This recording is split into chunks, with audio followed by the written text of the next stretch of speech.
नाज़रीन, घोटके में 11 ॾींहं अगवा थियल इकबाल मक्सी ऐं संदसि मासूम पुट अब्दुल बासित मक्सी जी बाज़ियाबीअ लाइ वारिसनि ऐं सिविल सोसाइटी जे सभई माण्हुनि प्रेस क्लब घोटके खां पाकिस्तान चौक ताईं रैली कढी आहे। उन हवाले सां वधीक तफ़सील ॿुधाए रहियो आहे मुश्ताक शाही लगारी। नाज़रीन, 11 ॾींहं अॻु जेको आहे इकबाल मक्सी पंहिंजे मासूम पुट बासित मक्सी सुमेत जेको अगवा थी वियो आहे। ईद को हिकु राति पर हिन 11 ॾींहं गुज़री वियो आहे, पर जेका आहे ज़िले इंतज़ामिया पुलिस जेको उन्हनि मासूम पुट ऐं पीउ सुमेत उन्हनि खे बाज़ाब न करे सघी। हिन वक़्तु जेको आहे शहरी सियासी समाजी धुरियूं वकील जेके रोज़ानो एहतजाज कनि पिया, धरना जारी नी, पर ज़िले इंतज़ामिया ग़ाइब आहे। अॼु जेको आहे हिते सिविल सोसाइटी वकील सियासी समाजी धुरियूं शहरीन वॾे तादाद में प्रेस क्लब वठी पाकिस्तान चौक ताईं एहतजाजी मुज़ाहिरे करे धरणो आयो आहे। अचो त उन सां ॻाल्हि ॿोल कयूं। मां रियासतनि जे जेके आला अमलदार आहिनि उन्हनि खां हिकिड़ो सवाल कयां थो त छा तव्हांजे घर में मासूम ॿार न आहिनि? छा अब्दुल बासित जेको 6 सालनि जो खंभियो खयो वियो आहे, उन खे 10 ॾींहं आहे हथियारनि जे साए में उहो ज़िंदगी गुज़ारे रहियो आहे। उन जा जेके स्कूल जा उस्ताद आहिनि उहे डेली पुछनि था त बासित कॾहिं ईंदो। इम्तिहान हली रहिया आहिनि पर बासित जो हिन महिल ताईं को बि ॾस पतो न आहे। ईद राति बासित मक्सी ऐं उन जो वालिद इकबाल मक्सी अगवा थी विया आहिनि, जिन जी का ख़बर कोन्हे का। इंतज़ामिया जे कन ते जूअ न चुरी आहे। अवामी नुमाइंदा पंहिंजे घरनि में सुतल आहिनि। उन्हनि खे इहा तकलीफ़ न थी आहे त हू सिविल सोसाइटी सां गॾु शहरनि सां गॾु एहतजाज कनि, उन्हनि जी बाज़ियाबी जे लाइ पंहिंजे तरफ़ां कोशिशूं कनि, इंतज़ामिया ते दबाव विझनि। असां घुर था कयूं पिया जेकॾहिं भुंग जा पैसा भरणा आहिनि त चूंडियल नुमाइंदा पंहिंजे घरां पेड करनि। असां ॿिए मरहले में ही अॼु एहतजाज कयूं था पिया।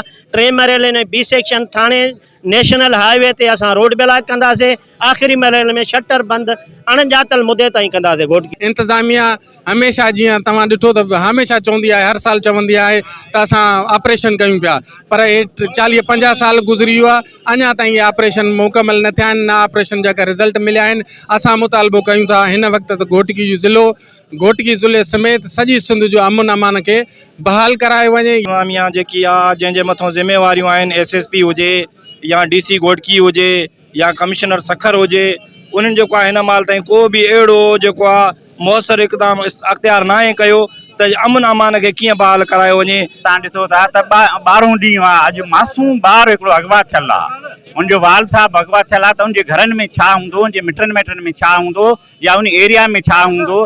तव्हां ॾिसो था त सॼो दिलो बदमनी जे वरी चढ़ी वियो आहे। असां चऊं था त जल्द खां जल्द जेको आहे मासूम ॿार खे जेको आहे त बाज़ियाब करायो वञे। अफ़सोस आहे सां चवणो पए थो त चूंडियल नुमाइंदनि मूं बंगलनि ऐं एसिन मूं निकिरण लाइ उनखे टाइम न आहे।